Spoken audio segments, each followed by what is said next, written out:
자, 객관적 주의무를 제한하는 원리를 봅니다. 먼저 1번, 허용된 위험의 이론. 위험이 허용되어 있다는 것인데, 자, 현대 산업사회에서 필요 불가결한 업무 등이 있죠. 자동차를 운전한다든지, 공장을 운영한다든지, 이런 것처럼 전형적으로 결합된 위험은 행위자가 결과 회피를 위한 조치를 충분히 하였었다면 설령 사고가 났다 할지라도 이를 처벌할 수 없다는 이론이다는 거예요. 현대 산업사회에서 자동차 운전을 안 할 수가 없잖아요. 뭐 고려 조선시대도 아니고요. 그렇죠? 자동차 운전을 하다 보면 사고는 일어날 수밖에 없는 것인데 그 사고 운전자가 운전을 하다가 만반의 조치를 충분히 다 하고 안전주의 의무 규칙을 다 준수하고 운전했다. 그랬음에도 불구하고 사고 났다고 하더라도 밑에 2번 보면 애당초 처음부터 구성권 해당성이 탈락된다는 겁니다. 그래서 과실범위 성립 범위를 축소시켜주는 역할을 하게 되는 것이죠. 여기서 필기 한번 해볼까요? 구성권 해당성이 조각된다는 말은 과실 범위 성립 범위를 확장시킨다는 것이 아니라 축소시킨다는 것입니다. 그 대표적인 것이 밑에 신뢰의 원칙인데 이 신뢰의 원칙을 별표 치시고 과실범에서는 신뢰의 원칙이 제일 출제가 잘 돼요. 자, 읽어볼게요. 스스로 교통규칙을 준수한 운전자는 다른 자들도 교통규칙을 준수할 것이라고 신뢰하고 운전하면 족하다. 다른 운전자들이 위반하는 경우까지 예견하면서 이에 대한 방어 조치를 취할 의무가 없다는 이론이다 라고 하는 것인데 이것은 학설에 의해서 만들어진 것이 아니라 판례에 의해서 만들어진 것입니다. 판례에 의해서 이 판례 등이 쌓이다 보니까 그 학자들이 나름대로의 체계를 잡아서 교재에 실은 겁니다. 여기서 노트 펴볼게요. 노트는 37페이지 펴보세요. 자, 1번 도로교통 나와 있잖아요. 자, 우리가 도로에서 흔히 볼 수 있는 것들입니다. 자, 여기 갑이라는 차량이 있죠. 갑이라는 차량이 운전할 때 지금 녹색이 들어왔잖아요. 녹색불이 들어왔기 때문에 이 녹색불을 신뢰하고 이렇게 운전에 가면 되는 것이고요. 반대 차선도 마찬가지입니다. 반대 차선도 녹색불이 들어왔기 때문에 이 녹색불을 신뢰하고 이렇게 운전하면 되는 것이에요. 이때 이 보행자 A가 있고 보행자 B가 있잖아요. 그러면 이 횡단보도에서는 지금 빨간불이 들어왔잖아요. 빨간불이 들어왔음에도 불구하고 갑자기 튀어 들어올 것이라고 이렇게 예상하면서까지 대비해서 운전할 필요가 없다라는 것입니다. 그래서 사고 났다 할지라도 이 갑에게는 운전자에게는 과실 책임을 지우지 않겠다는 거예요. 이것이 신뢰 원칙인 것입니다. 자, 하나 더 볼게요. 자, 이것은 교차로인데요. 자, 여기서 이 갑이라는 운전자가 지금 파란불이 들어왔기 때문에 이 파란불을 신뢰하고 이렇게 운전하는 것인데요. 파란불을 신뢰했습니다. 파란불을 신뢰하고 간다.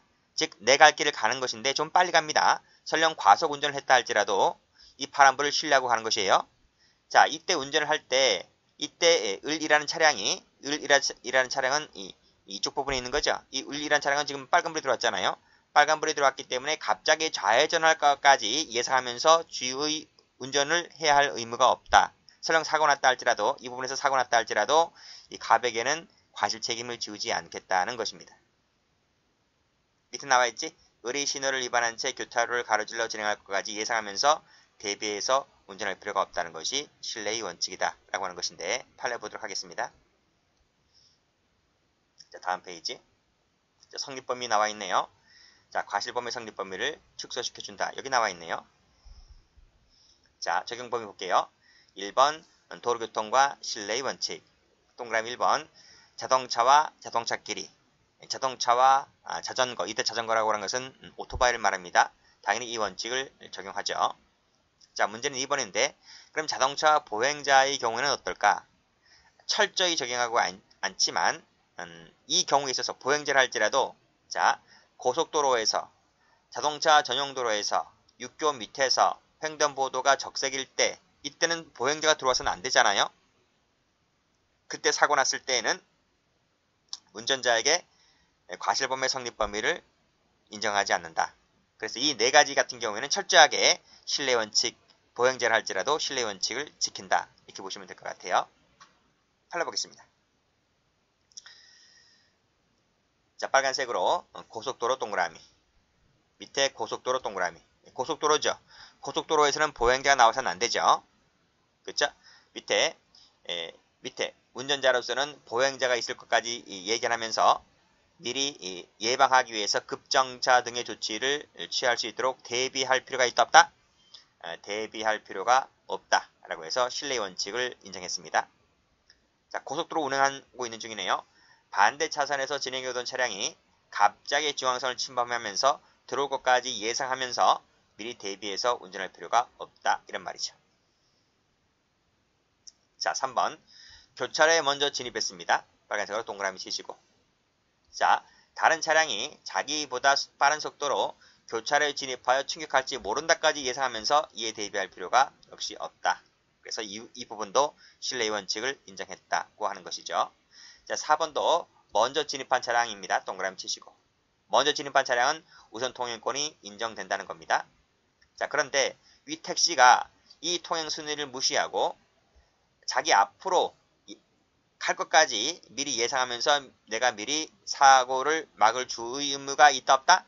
미리 막을 주의 의무가 있다고 볼 수가 없다. 이렇게 봤습니다. 그래서 이 부분도 먼저 진입한 차량 같은 경우에 신뢰의 원칙을 인정했다. 이렇게 보시면 되겠네요. 그래서 1번, 2번은 고속도로고요. 3, 4번은 먼저 진입한 차량 얘기하고 있습니다.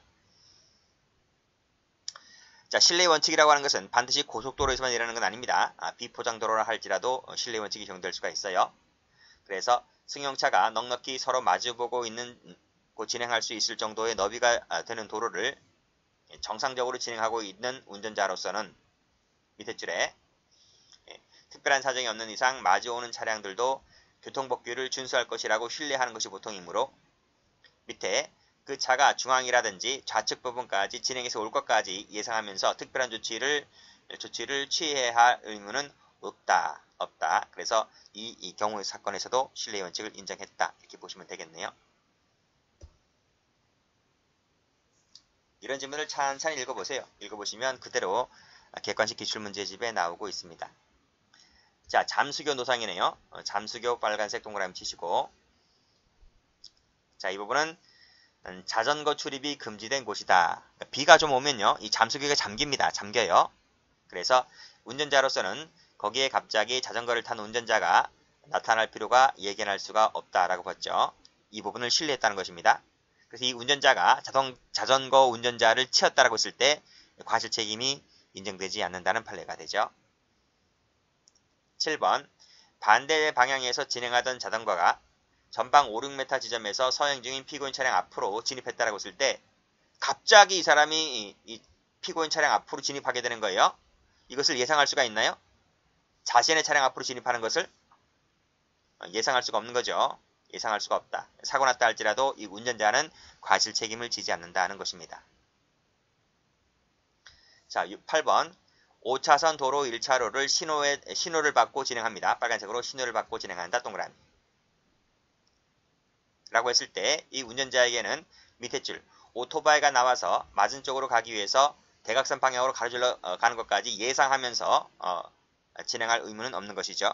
이 오토바이랑 사고 났다 하더라도 이 운전자에게는 과실 책임이 인정되지 않는다고 봤습니다. 자, 9번 제한 속도를 준수한다. 동그라미. 이 운전자도 마찬가지죠. 근데 갑자기 오토바이가 신호를 무시하고 갑자기 위 횡단보도를 무단 횡단할 것까지 이렇게 예상하면서 만반의 조치를 취할 의무는 없다. 이 부분을 지울게요. 이 부분을 지우고 이렇게 필요한 조치를 취할 의무는 없다. 이렇게 보시면 되겠네요. 그래서 이 운전자가 오토바이랑 사고 난 것 같아요. 그랬을 때 이 제한 속도를 준수하는 운전자에게는 과실 책임이 인정되지 않는다는 판례. 자, 10번도 운전자죠. 이 운전자가 야간에 무등화인 자전거를 치었습니다. 그러니까 불도 안 켜고 가네요. 불도 안 켜고 가는 자전거를 타고 차도를 무단 횡단하는 이 자전거를 치었다라고 했을 때 역시 이 운전자에게도 과실 책임이 인정되지 않는다. 자, 그 다음 두 줄의 황색 중앙선의 표시가 있는 도로를 운행하는 운전자입니다. 두 줄의 황색 중앙선 표지를 받고 직진하는 운전자는 밑에 줄 반대 차선의 차량이 중앙선을 넘어 자기가 진행하는 것까지 진입하지 않으리라고 믿는 것이 당연하잖아요. 근데 갑자기 이 친구가 중앙선을 넘어서 자기 앞으로 진행해서 사고 났다는 것입니다.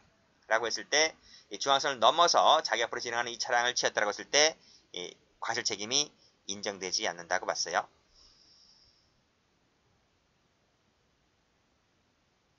마땅히 어디 동그라미 쳐야 할지 모르겠네요. 그래서 어떻게 해야 되나요? 두 줄의 황색 중앙선 표시가 있는 직진 도로상을 운행한다. 운행 동그라미 치시고 운행하는 차량 같은 경우에는 중앙선을 넘어서 오는 차량과 충돌했다 할지라도 이 부분에 대해서 과실 책임을 지지 않는다. 이렇게 보시면 될 것 같아요. 자, 각 차선을 운행하는 차량들도 마찬가지죠. 반대 차선에서 넘어오지 아니할 것을 신뢰하고 운행하는 것이기 때문에 근데 넘어왔다는 것입니다. 넘어왔다라고 했을 때 역시 사고 났다 하더라도 이 운전자에게는 과실 책임이 인정되지 않는다고 봤어요. 이 동기가 무엇인가는 범죄 성립에 영향을 주지 않는다고 했습니다. 동기가 뭐든지 간에 그 동기가 이 중앙선을 넘어온 동기가 좌회전 유턴을 하려고 하였대요. 그러면 과실 책임이 이 운전자에게 인정되는 건가? 그렇지 않다는 거죠. 동기가 무엇이든지 간에 이 각 차선을 운전하는 운전자로서는 반대 차선에서 오는 차량이 중앙선을 넘어오지 아니할 것을 신뢰하고 운전하는 곳이면 족하므로 넘어온 차량과 충돌했다 할지라도 이 운전자에게는 과실 책임이 인정되지 않고 과실은 저쪽에서만 인정된다 이렇게 보시면 되겠습니다. 자, 13번 같은 경우에는 옛날에 고시에서 나온 것인데요. 이 속칭 선술의 사건이거든요. 자, 읽어볼게요. 같은 방향으로 달려오던 후행 차량이 교통법규를 준수하여 진행할 것이라고 신뢰하며 우측 전방에 진행 중인 손수레를 피하지 못하여 속칭 손수레 사건이기 때문에 손수레에다 동그라미 쳐볼게요. 진행하는 운전자로서는 위 손수레를 피하기 위하여 중앙선을 약간 침범했다 할지라도 자, 이게 무슨 얘기냐? 자, 2차선 도로인데 가운데 중앙선이 있죠. 그리고 요 앞에 손수레가 가고 있습니다. 손수레가 아저씨가 손수레를 끌고 이렇게 가고 있다. 그리고 그 밑에 손수레 뒤에 갑이라는 운전자가 서행을 하고 있어요. 운전자가 이렇게 서행을 하고 있고 그 뒤에도 차가 따르고 있죠. 을이라는 차가 따르고 있어요. 자, 반대쪽에서는 이 차량이 이렇게 휙휙 지나가고 있죠. 이렇게 휙휙 지나가고 있습니다. 반대쪽에서 차가 오고 있기 때문에 갑이라는 사람이 이 손수레를 이렇게 추월해서 갈 수도 없는 거예요. 그 타이밍만 보고 있는 거예요. 타이밍만. 자, 그 타이밍만 보고 있는데 마침 차량이 오질 않아요. 차량이 오질 않는다. 오질 않는데 여기서 이 갑이라는 운전자가 이때다. 이때 빨리 내가 중앙선을 약간 침범을 해서 이렇게 앞으로 가야지 이렇게 생각하고 있는 겁니다. 그런데 그 생각을 을도 하고 있는 거예요. 을은 갑을 욕하겠죠. 왜 빨리 안 가고 왜 여기서 안 가냐라고 씨팔씨팔 거리면서 그렇죠. 그래서 보니까 저쪽에 차가 안 와요. 차가 안 오기 때문에 이 후행 차량이 역시 이 앞차를 추월해서 이렇게 추월해서 가고 있는 거죠. 가고 있는데 가고 있는 차이에 갑도 추월하고 가고 있는 겁니다. 그랬을 때 여기서 사고 났다는 겁니다. 두 차가 갑과 을차가 이 도로 한복판에서 추돌 사고 발생했다라고 했을 때 갑에게 과실 책임이 있을까? 이런 얘기죠. 근데 갑은 뭐라 그래요? 갑이 선행 차량이고 우리 후속 차량이잖아요. 그래서 세 번째 보시게 되면 갑으로서는 후방에서 오던 차량이 을 차량입니다. 동정을 살펴서 그 차량을 무모하게 추월함으로써 약이 될지도 모르는 사고를 미연에 방지해야 할 주의 의무가 있어 없어요? 이런 방지해야 할 주의 의무가 없다는 거예요. 그래서 그러니까 내가 앞차이기 때문에 뒷차가 나를 추월해서 이렇게 갈 것이라고 하는 것을 예견할 수가 없었다. 예견할 수가 없는 것이 아니라 그런 것까지 내가 미연의 조치를 다하면서까지 운전할 필요가 없다는 거예요. 그래서 이 사고에 관한 결정적인 이유는 내보다는 밑에 있는 후속 차량에게 결정적인 이유가 있는 것이다. 이렇게 봐서 갑에게 과실 책임을 인정하지 않았습니다. 다시 한번 읽어볼게요. 같은 방향으로 달려오도 후방 차량이 각과 을입니다.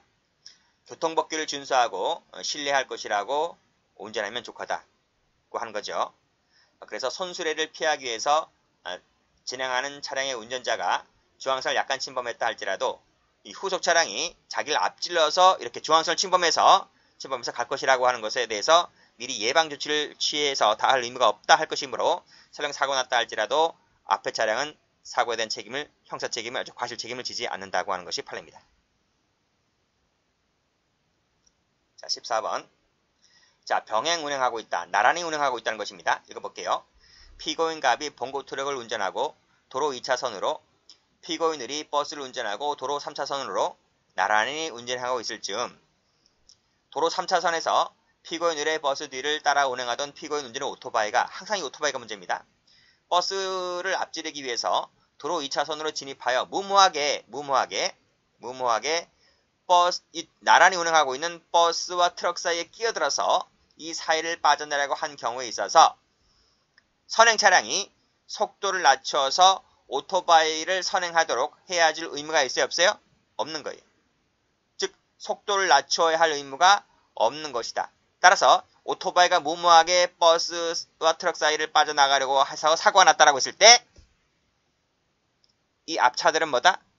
과실 책임을 지지 않는다라고 하는 것이에요.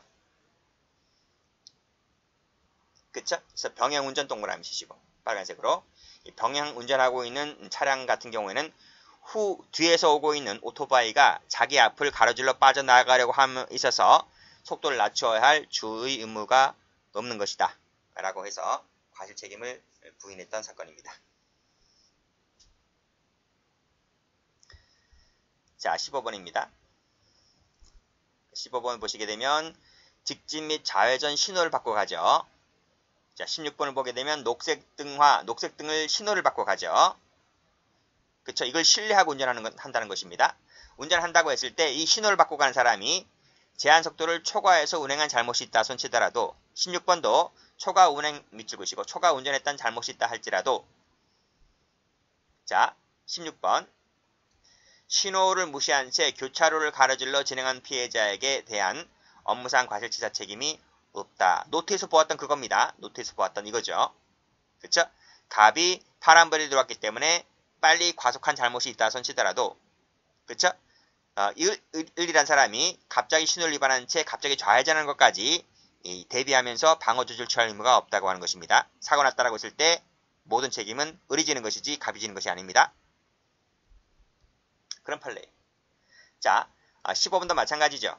직진 좌회전 신호를 받고 운전하는 차량이 이 운전자가 밑에 횡단보도 신호가 적색인 상태에서 반대 차선에 정지되어 있던 차량의 뒤편 보행자가 횡단보도에 건너오지 아니할 것이라고 하는 것을 신뢰하는 것은 당연하다.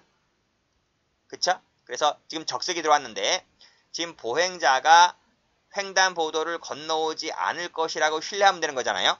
근데 이 보행자가 이 신호를 무시하고 들어왔다는 겁니다. 해서 사고 났다라고 했을 때 설령 이 운전자가 제한속도 초과해서 운행한 잘못이 있다 손 치더라도 이 사람에게는 과실 책임이 없다는 거예요. 두 가지 묶으시고요. 특히 16번은 출제가 잘 되기 때문에 거듭 말씀드리지만 별표 쳐보시고요. 이것은 인과관계 할 때에도 말씀드린 바가 있습니다. 자, 그 다음 17번 보게 되면 차량의 제한 표지 빨간색으로 동그라미 치시고 이거를 신뢰했다는 것입니다. 그래서 이 지점이 통과하는 운전자들은 그 표지판이 여의고를 계산해서 설치한 것이라고 믿고 운행하면 족하다고 하는 것입니다.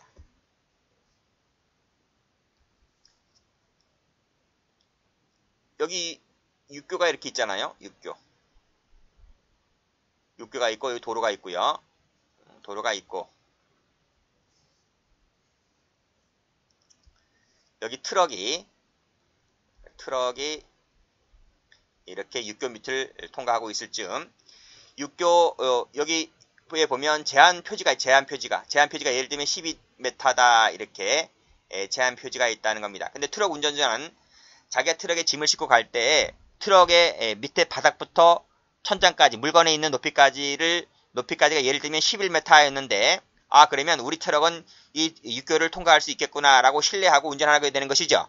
그렇죠? 그렇게 충분히 여유고를 잡아서 이 표지판을 설치했던 사람들이 여유고를 충분히 계산해서 샜겠구나라고 신뢰하고 그냥 운전하게 하면 되는 것인데 이 계산을 저쪽에서 잘못한 것 같아요.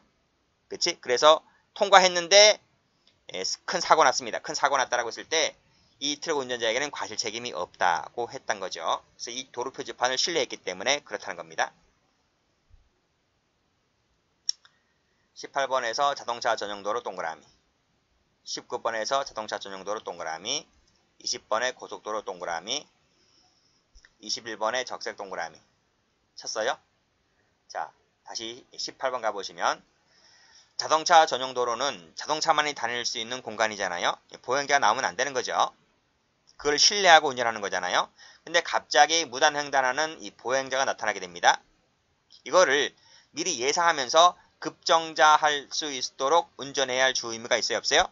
없는 거예요. 사고 났다라고 했을 때 운전자는 과실 책임을 지지 않는다고 하는 판례입니다.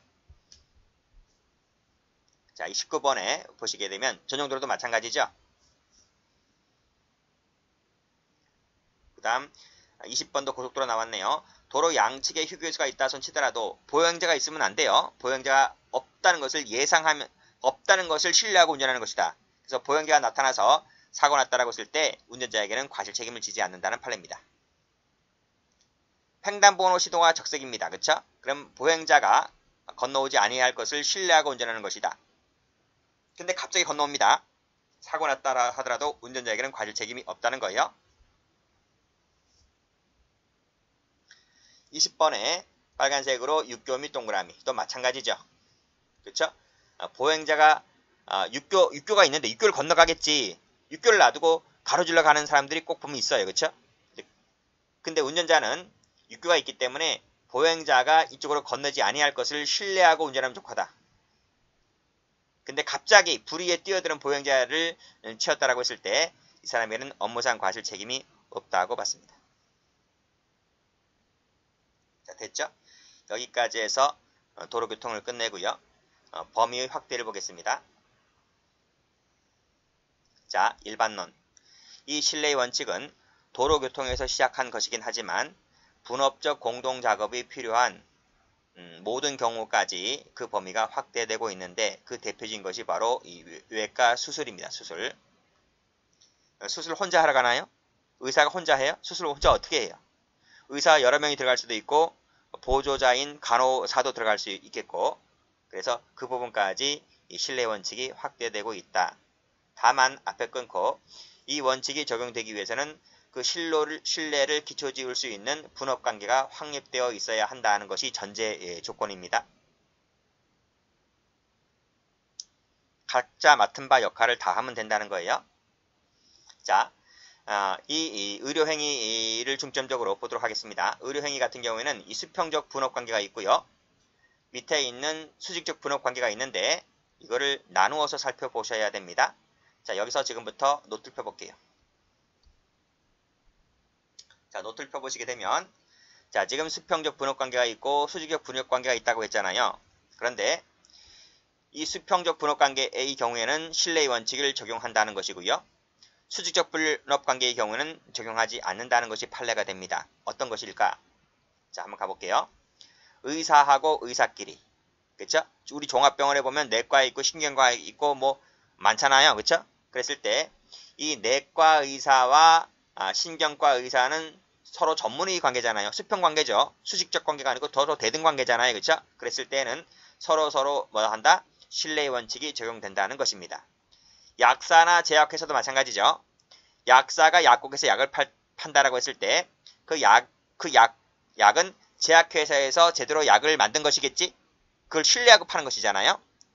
근데 그 약을 사 먹은 고객이 문제가 발생했다라고 했을 때 그 약사에게 과실이 있다기보다는 그 약을 잘못 만들었다면 그 제약회사에게 과실 책임이 인정된다. 이렇게 보시면 되겠습니다. 자, 여기까지 한번 볼까요? 자, 수평적 관계. 외과 의술을 시행하는 의사들끼리 각과의 전문의 상호 간의 경우에는 수평적 분업관계 같은 경우는 신뢰의 원칙이 적용된다고 보고 있습니다. 그래서 내과 의사와 신경과 의사 전문의 사이, 약사와 제약회사 사이처럼 이 원칙이 적용된다. 자, 볼게요. 밑에 판례 보시게 되면 자, 내과 의사 빨간색으로 동그라미 치시고 신경과 영역 동그라미 치시고 내과 의사가 신경과 영역에서 이상이 없다는 회신을 받았잖아요. 그 회신을 신뢰하게 된 거죠. 그 회신을 신뢰해서 그 처방대로 이렇게 해서 했습니다. 라고 했을 때 설령 사고 났다 할지라도 내과 의사에게는 업무상 과실이 부정된다. 그쵸? 자, 밑에 2번. 약사가 있고 검인 합격품이 있네요. 그쵸? 약사는 밑에 그 약이 검인 합격품이고 부패, 변질, 변색되지 아니하였고 유효기간이 경과되지 아니하였음을 확인했잖아요. 그걸 신뢰했잖아요. 그 신뢰를 하고 약을 팔았잖아요. 약을 사용했잖아요. 라고 했을 때 이 의사 약사에게는 과실 책임이 없다. 즉 그 약은 그 제약회사에서 약을 잘못 만든 것이다는 것입니다. 그래서 과실은 저쪽에게 있는 것이지 약사인 나에게 있는 것이 아니다. 이렇게 보았던 거죠. 자, 수직적 분업관계입니다. 자, 노트 펴볼게요. 노트를 펴보시게 되면 자, 수직적 분업관계의 경우에는 신뢰의 원칙을 적용하지가 않습니다. 자, 사례를 보게 되면요. 의사가 있고 간호사가 있잖아요. 의사는 상이고 간호사는 하위 관계잖아요. 그래서 이 의사는 간호사가 하는 일을 신뢰할 수가 없어요. 신뢰할 수가 없다. 그래서 근데 신뢰해서 만약에 사고 났다라고 하게 되면 그 간호사도 잘못이긴 하지만 의사에게도 과실 책임이 인정되는 거예요. 두 번째, 전문의하고 주치의, 의사들끼리도 마찬가지입니다. 전문의 주치의와 막 이제 갓 의사가 된 인턴 레지던트, 야간 당직 의사, 수련의 하위 관계죠. 그래서 전문의 주치의가 상위 관계고 인턴이 하위 관계인데 이 전문의 주치의는 막 의사가 된 인턴 등을 신뢰할 수가 없는 거예요. 근데 만연히 신뢰해서 사고 났다라고 했을 때 이 인턴 등도 과실 책임을 지게 되지만 그 상위자인 전문의 등도 과실 책임을 진다라는 것이 판례입니다. 물론 정반대로 이건 필기가 안 되어 있겠지만 필기 한번 해보세요. 하위자는 상위자가 하는 일에 대해서 신뢰를 할 수 있죠. 그리고 인턴 레지던트도 마찬가지로 전문의에 대해서 전문의가 시키는 것을 그대로 믿고 그 지시에 따라서 했다면 사고 났다 할지라도 인턴 등은 과실 책임을 지지 않습니다. 이 두 가지 한번 보겠습니다. 자, 수직적 분업관계. 의사와 간호사 나왔네요. 신뢰 원칙이 적용되지가 않는다. 의사와 환자 사이 자격증 없는 사람이라든지 수습 중인 사람의 경우에도 마찬가지다. 역시 신뢰 원칙이 적용되지 않죠. 판례 볼게요. 자, 위에서 적용되는 것은 제가 동그라미를 쳤죠? 여기 동그라미 쳤죠? 그럼 이 부분은 세모 쳐볼게요. 적용되지 않는 부분이기 때문에 주치의사 세모.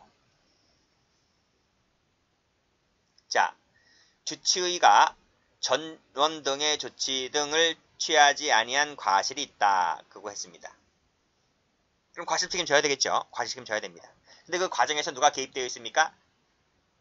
가로 열고 닫고 그 과정에서 야간 당직 의사라고 하는 하위자가 과실이 개입되어 있다 할지라도 이 야간 당직 의사가 독박 쓰는 것이 아니라 이 주치의사는 야간 당직 의사를 신뢰하면 안 되잖아요. 그쵸? 그치? 근데 신뢰했다는 거지. 신뢰했기 때문에 그분은 과실이 있다는 겁니다. 물론 본인에게도 과실이 있고 그랬을 때 야간 당직 의사의 과실이 일부 개입되어 있다 할지라도 면책되는 것이 아니라 여전히 과실 책임을 진다라고 하는 것이죠.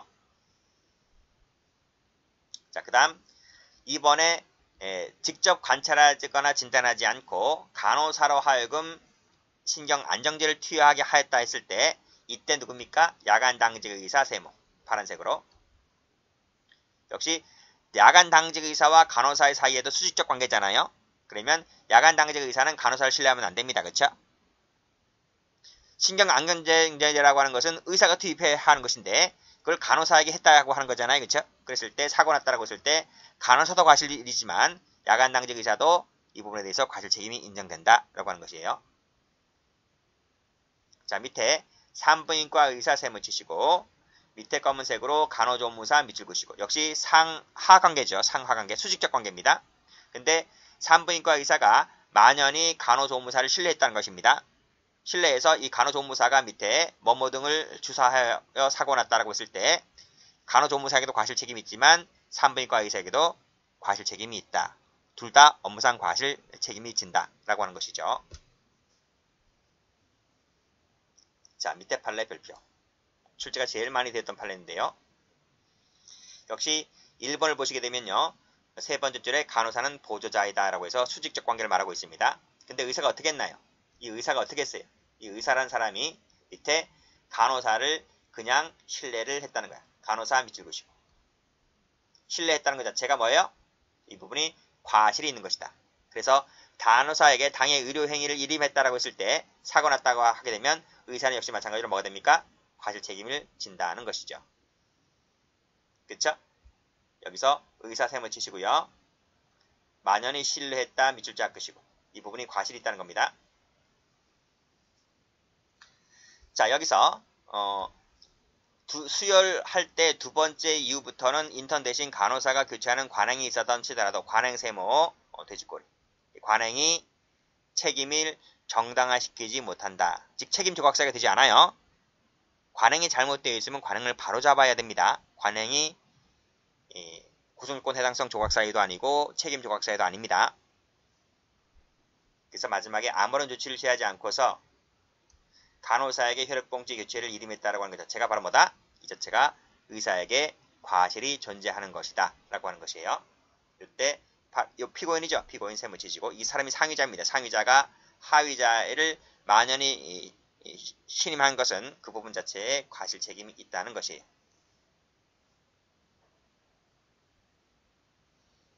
다음 판례도 똑같아요. 이 판례도 출제가 잘 되기 때문에 별표를 쳐볼게요. 마취 환자 마취 회복 업무를 담당한 의사로서는 자, 의사 셈을 치시고 역시 상위자죠. 밑에 간호사 나와 있죠. 간호사가 하위자죠. 그렇죠? 담당 간호사를 특정해야 됩니다. 특정해서 환자 상태를 계속 주시하도록 만일 이상이 발생할 때에는 응급처치가 가능하도록 해야 할 주의무가 있는 거예요. 의사로서는. 근데 그러한 주의무를 다하지 못했다고 하면 의사에게 과실 책임을 지울 수가 있다는 겁니다. 그게 바로 밑에 2번 판례라는 거죠. 자, 밑에 간호사가 업무 인계를 맡았어요. 업무를 인계받지 않았다고 했잖아요.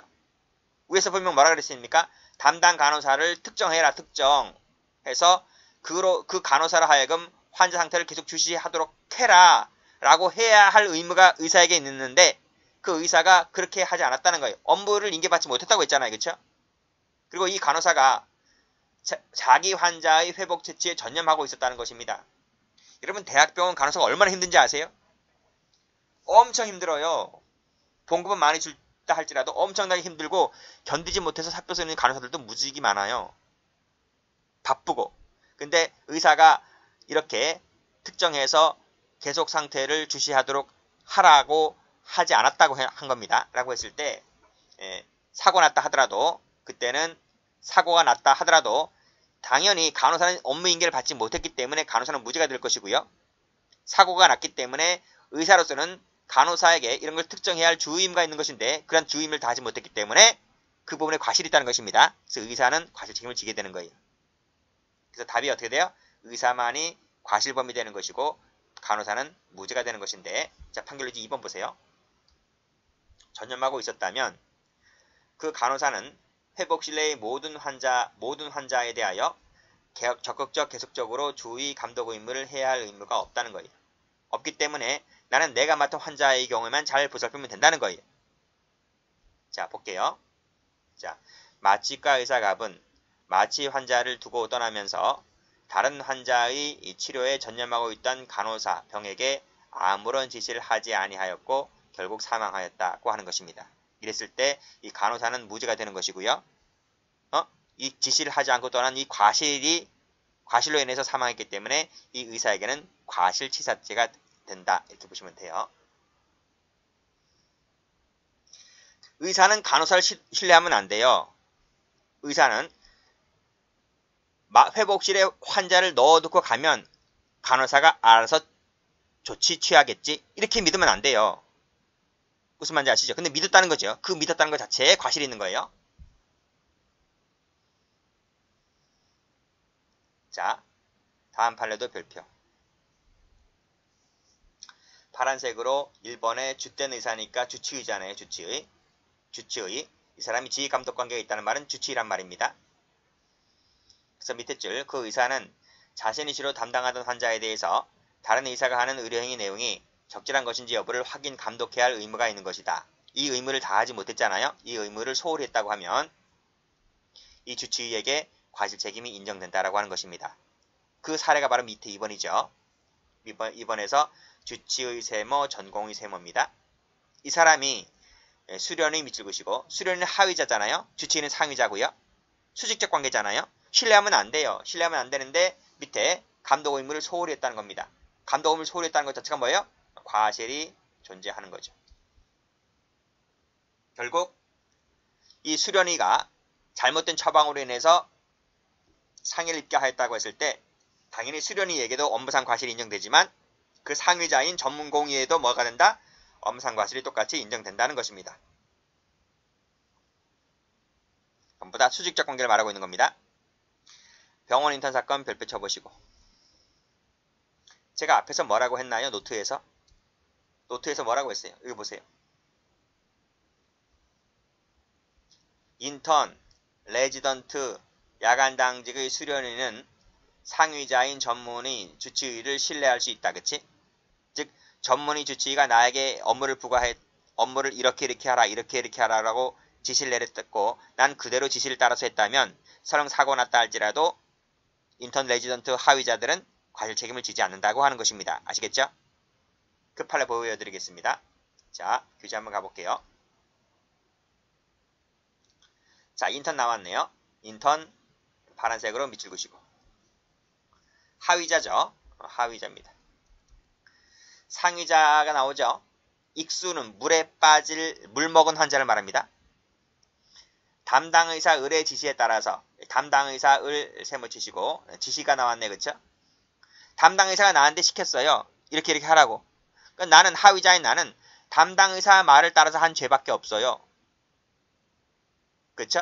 그래서 그 을의 지시에 따라서 밑에 어떻게 했는데 세 번째 줄에 을에게서 이송 도중에 갑에 대한 N부 백인과 진정제 투여 업무만을 지시받았다고 했잖아요.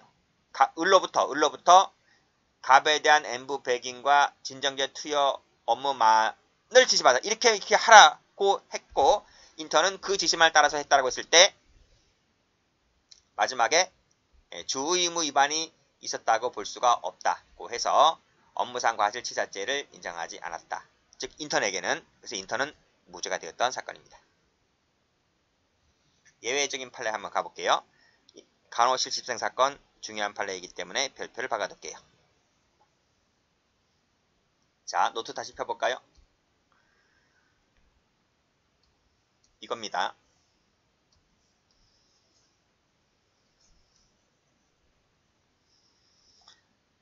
자, 방금 의사가 상위자이고 간호사가 하위자이기 때문에 의사는 간호사를 신뢰할 수가 없다고 한 것이 원칙적이죠. 원칙적. 이게 원칙이라는 거예요. 근데 예외가 있어요. 이 부분인데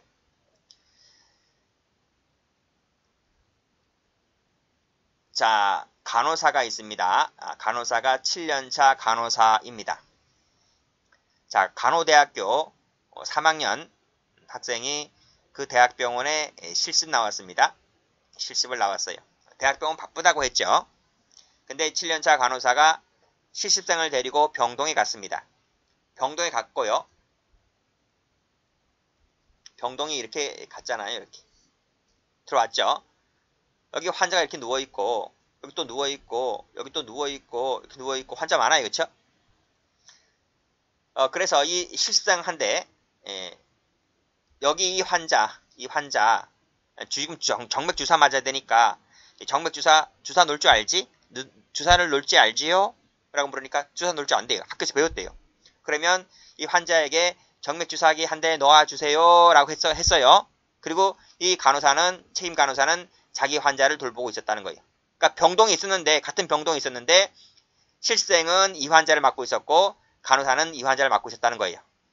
자기도 바쁘니까 뭐 자기 주사 놓을 줄 안다고 하니까. 그래서 일을 하던 중에 갑자기 큰 소리가 나요. 왜냐하면 실습생이 주사를 잘못 놓은 거예요. 그래서 큰일 났다는 거지. 왼쪽에다 놓아야 하는 것인데 다른 부위 쪽에다 놓은 거예요. 그래서 이 환자는 사망을 하게 됩니다. 실수로 정맥주사를 실수로 놓아서 환자는 사망했던 사건이에요. 그러면 당연히 직접 정범으로서 이 70세 학생은 업무상 과실치사죄가 인정되겠죠. 그쵸? 근데요. 간호사들끼리에도 상하관계가 있어요. 실습생은 정식 간호사가 아니잖아요. 그러니까 하위자지. 그쵸? 이때 7년차 간호사는 상위자이고요. 그러면 상위자가 하위자를 신뢰하면 안 되잖아요. 설령 대학교에서 주사 놓는 법 배웠습니다 라고 말을 했다 손 치더라도 7년차 간호사가 옆에서 지키고 봐야 되잖아요. 자기 바쁘다고 해서 자기를 보면 안 되고 옆에서 지켜서 보고 와야 되자 하는데 함에도 불구하고 그러하지 못했다는 점에 대해서 이 상위자인 간호 7년차에게 과실 책임이 있다라고 하는 것입니다. 그렇죠? 이 두 간호사들은 전부 다 뭐가 되는 거예요? 업무상 과실치사죄가 각각 성립하게 되는 거예요. 근데 문제는 이 7년차 간호사의 상위자인 의사가 있잖아요. 의사가. 그 의사도 똑같이 업무상 과실 책임 인정됩니까? 분명 의사 그랬잖아요. 의사는 간호사를 신뢰하면 안 된다. 신뢰하게 되면 사고 났다고 할 때 신뢰하게 되면 의사에게도 똑같이 과실 책임이 지게 된다는 것이 원칙적이라고 말씀드리지 않았습니까? 근데 이 사건은 예외입니다. 이 사건은 주사를 넣는 사건이었기 때문에 뭐 수술하는 사건이 아니잖아요. 수술하거나 뭐 마취하는 그런 사건이 아니기 때문에 주사 한 방 넣는 사건이므로 주사는 누가 잘 나옵니까? 전문의보다는 간호사 7년차가 더 잘 놓죠. 주사기 사건 같은 경우는 신뢰해도 된다고 해서 이 의사에게는 과실이 부정된다고 보았던 사건입니다. 다시 한번 와보시게 되면요. 자, 간호사가 그쵸?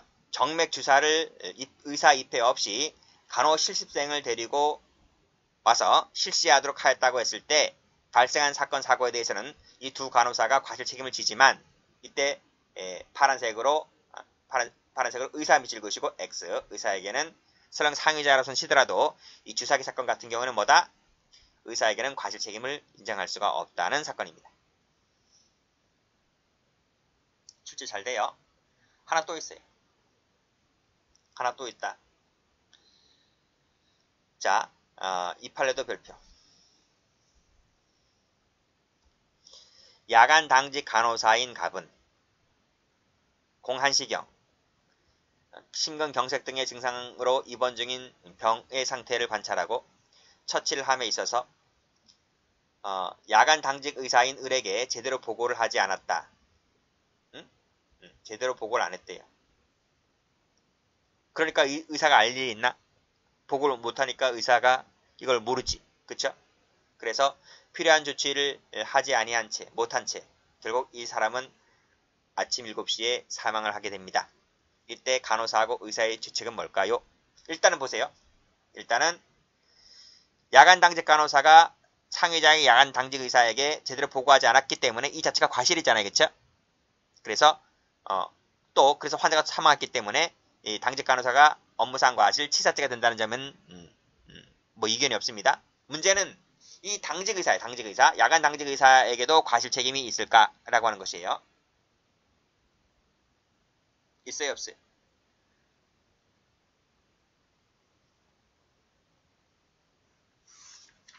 앞 페이지 나올 텐데. 앞 페이지 한번 가볼게요.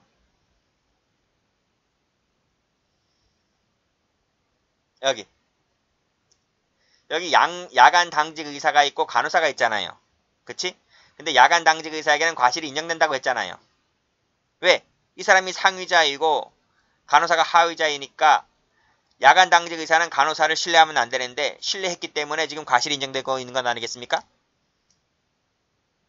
근데 이거랑 비교하셔야 돼요. 이거하고 좀 달라요, 사건이. 자, 이거는 야간 당직 간호사가 야간 당직 의사에게 제대로 보고하지 않음으로 인해서 지금 발생한 사건 아니겠습니까? 야간 당직 의사가 야간 간호사를 만연히 신뢰했다는 그런 사건이 아니잖아요. 그리고 병원이든 어떤 공공기관 같은 가 보면 주간하고 야간하고 인원수 배치 규모가 다르기 때문에 야간이 주간처럼 운행될 수가 없어요. 그쵸? 그래서 서로 믿고 믿어야 돼요. 그러니까 분명히 지침이 있겠죠. 그래서 분명 무슨 환자에게 사건 발생했을 때는 반드시 뭐 전화기를 들어서 빨리 나한테 알려줘라. 그래야 내가 갈 수 있으니까. 그쵸? 근데 그런 체계가 이루어져 있을 것인데 그런 것을 지금 보고하지 않아서 사고가 난 사건이기 때문에 이 모든 사건은 간호사로 인해서 발생한 사건 아니겠습니까? 그래서 간호사에게만 과실 책임이 인정되는 것이지 이때 당직 의사에게는 뭐다? 과실 책임을 지울 수가 없다. 그 이유가 뭐다? 병원의 야간 당직 운영 체계라는 것이 있다는 거예요. 그 체계를 따르지 못한 것은 간호사에게 있는 것이지 의사에게는 없다. 그래서 이 의사에게는 과실이 없다. 이렇게 봤습니다. 자, 한계. 자, 우리가 앞에서 도로교통 얘기했잖아요. 도로교통. 그래서 고속도로나 전용도로 같은 경우에는 보행자가 나와서는 안 되죠. 그래서 보행자를 치였다라고 했을 때 운전자에게는 면책된다라고 말씀드렸는데요. 과실 자체가 처음부터 부정된다라고 말씀드렸는데요. 근데 예외가 있어요. 상대방의 규칙 위반을 이미 인식했다든지 그랬을 때는 신뢰 원칙이 적용되지가 않아요. 아무리 그것이 고속도로를 할지라도. 봐요. 첫 번째 판례 고속도로죠. 두 번째 판례도 고속도로죠. 그쵸? 라 할지라도 먼 거리에서 저 제동거리 바깥에서 운전자가 보행자가 있다는 것을 발견했어요. 발견했다고 하면 속도를 늦추거나 뭐 비켜서 가거나 해야 함에도 불구하고 그냥 깔아버렸다면 과실이 당연히 인정되겠죠. 밑에도 미리 예상, 무단 횡단할 수 있다는 것이 미리 예상이 가능했고 그래서 필요한 조치를 취하여 있었다라면 당연히 피할 수 있었다라고 하는 그러한 특별한 사정이 인정된다라고 하게 되면 그때는 인정됨에도 불구하고 보행자를 치였다라고 했을 때 그 운전자에게 과실 책임이 인정된다라고 하는 것입니다. 자, 그 다음 중앙선을 침범하게 되는 것을 상대방 운전자가 이를 목격했어요. 판례적으로 목격했다라고 하는 이러한 즉 인식했다라고 하는 이러한 사정이 존재할 때에는 어떠한 조치를 취해야 함에도 불구하고 그러한 조치를 취하지 못했다라고 했을 때 운전자에게도 과실 책임이 인정된다. 이렇게 봤습니다. 밑에도 마찬가지지. 중앙선에 근접했다는 것을 운전자가 발견하였다면 이런 사정이 존재한다라고 하면 어떠한 조치를 취해야 할 것임에도 불구하고 그러한 조치를 취하지 못했다라고 하게 되면 당신에게도 과실 책임이 있다는 판례. 밑에도 마찬가지네요. 발견 세무치시고. 다 똑같죠? 첫 번째 거 발견, 밑에 미리 예상, 목격, 발견 이랬을 때는 예외적으로 신뢰의 원칙이 적용되지 않는다. 밑에도 중앙선을 넘었다는 것이 충분히 예상이 되잖아요. 그러면 경직을 울린다든지 서행한다든지 일시정단한다든지 이런 조치를 취해야 되는데도 불구하고 이러한 조치를 취하지 않았기 때문에 과실 책임이 인정된다. 통행 금지 시간이 임박합니다. 임박해요. 지금 10분밖에 안 남았어요. 예전에는요. 옛날 군사정부 시절에는요. 12시, 밤 12시가 되면 길거리에 나오면 안 돼요. 12시가 넘으면 다 집으로 들어가야 돼요. 길거리 돌아다니다 보면 잡혀가요. 잡혀갑니다. 그래서 지금 10분밖에 안 남았습니다. 통행 금지 시간이. 그러면 어떻게 되는 거예요? 사람들이 밑에 도로를 횡단하는 것이 예사이고 그쵸? 버스 사이로 뛰어나와 도로를 횡단하는 것이 충분히 있으리라고 하는 것이 충분히 예측이 가능하잖아요. 그치? 그러한 예측이 가능함에도 불구하고 지나가던 보행자를 치였다라고 했을 때 당신에게도 과실 책임이 인정된다고 봤습니다. 두 번째, 상대방의 규칙 준수를 신뢰할 수 없는 경우가 있습니다. 어떨 때? 유아, 노인, 불구자, 명정자는 만취자를 말합니다. 또 버스 정류장, 유치원, 학교 이런 곳에서 신뢰의 원칙이 적용되지 않습니다. 그러니까 이런 곳을 지나갈 때에는 만반의 조치를 다 취해야 돼요. 애들이 언제 튀어나올 줄 몰라요. 밑에 나와있지? 밑에 어린아이 세모가 있음을 목격했네요. 그러면 밑에 성령을 기르는 조치를 취해야 됨에도 불구하고 그러한 조치를 취하지 않았다면 과실 책임이 인정된다. 지금은요. 법규가 강화되어서 이런 데 아이를 치면 바로 구속입니다. 바로 구속이고 공무원도 그냥 파면이든 해임되든 그렇게 된다라고 알고 있어요. 자, 그 다음 세 번째.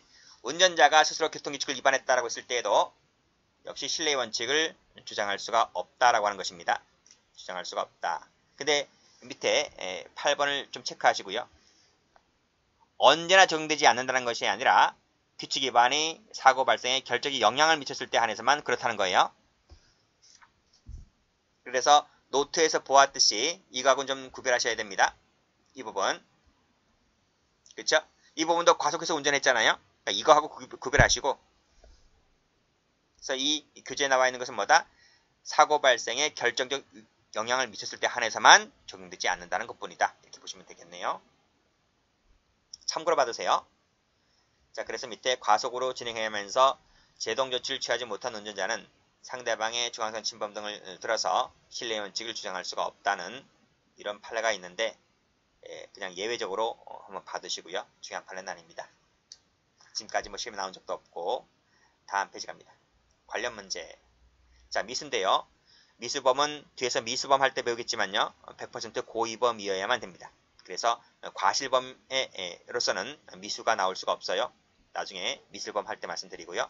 현행법상 처벌 조항도 없다고 됐네요. 그 다음 공범. 이 부분도 공범론 할 때 말씀드립니다. 자, 우리 판례는 행위 공동소를 취하고 있기 때문에 과실범의 공동정범도 긍정한다. 이렇게 체크만 해두시고, 자, 과실에 의한 교사방조.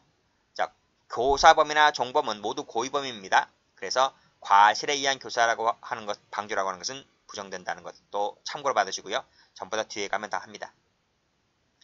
과실범에 대한 교사방조는 법조문에 있어요. 34조 1항 간접정범이라는 법조문에 따라서 이것은 간접정범으로 처벌합니다. 됐죠? 여기까지 합니다.